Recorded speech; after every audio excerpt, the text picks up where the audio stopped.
Vous êtes chez Tartampion, salut à tous et voici les règles du jeu Caldera Park. Dans Caldera Park, vous allez regrouper des troupeaux d'animaux et les installer au mieux dans leur milieu. Vous choisissez une boîte et prenez tous les jetons qui sont à l'intérieur en respectant bien sûr le même type d'empreinte. Chaque joueur va faire ceci. Dans votre boîte, vous allez trouver des jetons météo qui ont tous un dos gris comme ceci. Vous en prenez 5 au hasard que vous installez ici. Les 4 autres sont placés dans la boîte et parmi vos jetons gris, vous avez tous un jeton comme ceci que vous laissez installé face visible car c'est le seul jeton météo qui sera dit positif avec potentiellement pas de points négatifs. Avant de lancer la partie, vous en prenez un au hasard, hop là, et vous allez l'installer sur votre plateau individuel. Pour vos premières parties, on vous recommande de jouer avec cette face-là, mais au dos, vous aurez une autre configuration et vous choisissez où est-ce que vous allez installer votre jeton météo dans un des emplacements brume, comme vous voulez, sur votre plateau individuel. À savoir qu'à partir de maintenant, les 3 cases qui seront ici seront susceptibles d'être embêtées par la météo, on y reviendra. Vous avez également tous dans votre boîte 35 jetons animaux qui ont un dos vert avec votre empreinte toujours. Et bien en début de partie, après les avoir mélangés, vous en piochez 7 que vous installez en haut de votre plateau. Et pour le plateau principal, eh bien vous installez tout simplement les jetons, un par espèce d'animaux. Alors peu importe, c'est au hasard. À chaque tour de jeu, ils vont être assignés à des types de terrain. En revanche, le plan d'eau doit toujours être situé sur la droite. Et en bas de ce plateau principal, on vous présente tout simplement le scoring. Et justement, gardez à côté de vous la feuille de score et donnez au dernier joueur qui s'est occupé d'une marmotte le jeton marmotte. Comme ça, il sera premier joueur. La partie se déroule en 5 manches que l'on va pouvoir suivre grâce à nos jetons météo. Chaque manche est en effet composée d'une phase météo, une phase action et une phase fin de manche. Donc pendant la phase météo, tous les joueurs vont choisir un de leurs jetons météo qui reste et les installer sur un emplacement brume, pas n'importe lequel. Maintenant qu'on a déterminé notre premier en début de partie, le suivant, qui soit le positif si vous l'avez encore ou un négatif, devra forcément être installé dans le sens des aiguilles d'une montre. Donc ici, j'ai pris celui-ci, je le révèle et je l'installe ici. Bien évidemment, tous les joueurs font ceci. On a fait la première phase météo de la première manche, donc la partie est lancée à la fin des 5 manches. Bien évidemment, celui qui aura le plus de points de victoire l'emportera. Après la phase météo, on va passer à la phase action qui se déroule en 7 tours. On va assigner tous ces jetons à un prérequis de terrain.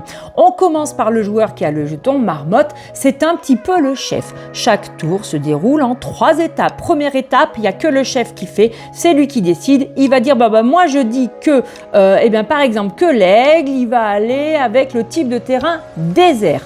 Deuxième étape, tous les joueurs, y compris celui qui a la marmotte, vont être obligés de choisir un de leurs jetons animaux et de l'installer sur leur plateau individuel. Alors, dans la mesure du possible, vous êtes obligés de prendre un jeton animal qui a au moins le prérequis. En ce qui me concerne, je peux choisir cette tuile ou cette tuile puisque les 3 ont un aigle. Si jamais je n'avais aucune tuile avec un aigle, je prenais la tuile animale que je voulais.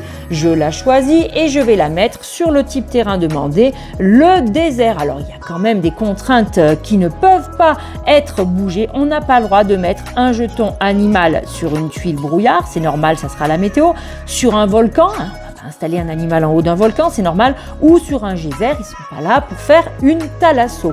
Une fois que cette étape numéro 2 est remplie, étape numéro 3, tous les joueurs vont recompléter leur ligne d'animaux en piochant un nouvel animal et le joueur qui avait la marmotte passe la marmotte au joueur suivant dans le sens horaire. Si au moment de recompléter, il n'y a plus de tuiles, eh bien à ce moment-là, vous zappez cette étape. Précision sur les prérequis des jetons action. Si un joueur décide de choisir le jeton bison, eh bien la tuile animale que vous choisissez devra au minimum avoir un bison dessiné dessus. Mais si par exemple le joueur avait choisi de jouer plan d'eau, alors attention, plan d'eau ne peut aller qu'à la verticale, on voit que c'est relié ici. Eh bien à ce moment-là, cette tuile aussi fonctionnait. Elle fonctionne pour le bison, le loup et le plan d'eau. Pour les prérequis, ici, on vous demande de l'installer sur un désert, une forêt, une montagne. Ici, les 3 types adjacents à un geyser. Ici, les 3 types avec une cascade. Ici, les 3 types avec une rivière. Et ici, les 3 types de terrain. Et là aussi, peu importe si vous avez quelque chose en plus. Si par exemple, le prérequis et le désert, mais qu'il y a en plus une rivière, ça n'est pas gênant. Ou si le prérequis est une rivière et qu'il y a en plus une cascade, vous pouvez parfaitement vous installer. Car si vous regardez sur votre plateau individuel, vous allez trouver des cases où il y a des cascades et des rivières. Si jamais vous ne pouvez remplir aucun prérequis, vous installez votre tuile où vous voulez.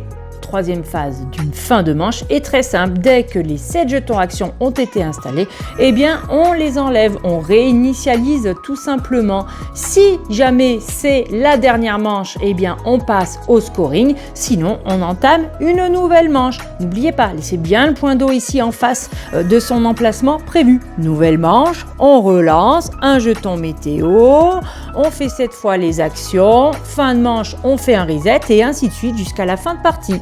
Il est important de bien connaître vos jetons météo.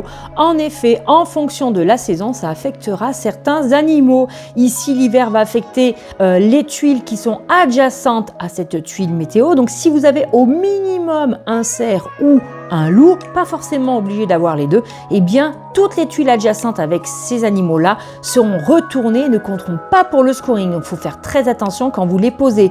Ici, c'est la chèvre et l'ours. Ici, c'est l'aigle et le bison. Et sur ces trois-là, vous avez non seulement 2 animaux, mais les plans d'eau comptent aussi. Alors, réfléchissez bien. Concernant les orages, il ne faudra pas installer des tuiles adjacentes à cette tuile-là avec un seul animal, sinon c'est perdu. En revanche, s'il y a 2 animaux à côté de cette tuile, il ne se passe rien. Ce qui n'est pas le cas de l'adjacence avec ces 2 orages-là. Avec 2 animaux, eh bien ça saute, alors qu'un animal, ça passe. Vous l'avez compris. 1 orage, 2 orages ou 3 orages, on retourne les tuiles avec le même nombre d'animaux.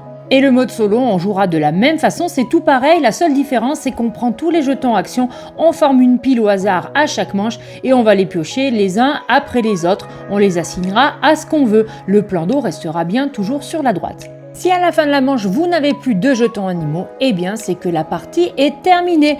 À ce moment-là, on va prendre la marmotte qui ne va pas plier le chocolat dans le papier alu, mais qui va bien se promener sur la piste de catégorie en catégorie afin de d'abord voir si vous avez des pénalités et ensuite scorer un maximum de choses.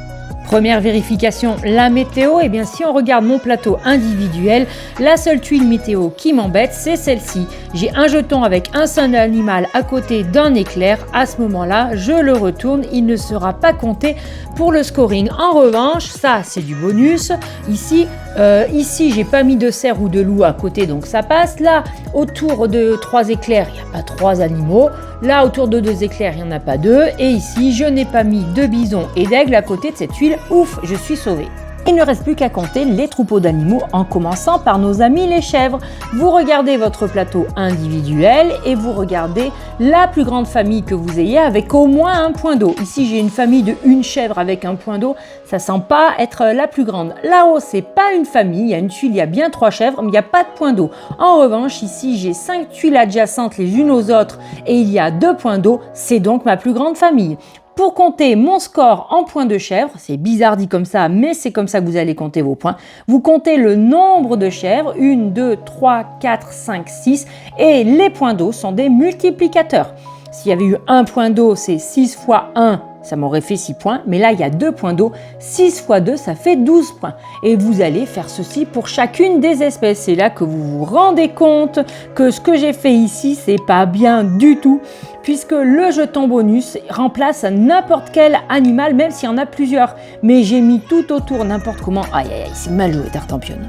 Voilà, sauf erreur de ma part, j'ai compté un total de 143 points, ce qui en mode solo vous donne l'appréciation. Bien, vous êtes dans votre élément, mais à mon avis peut mieux faire puisqu'il prévoit d'aller jusqu'à 220 points. Et en multijoueur, vous n'avez plus qu'à comparer avec les autres.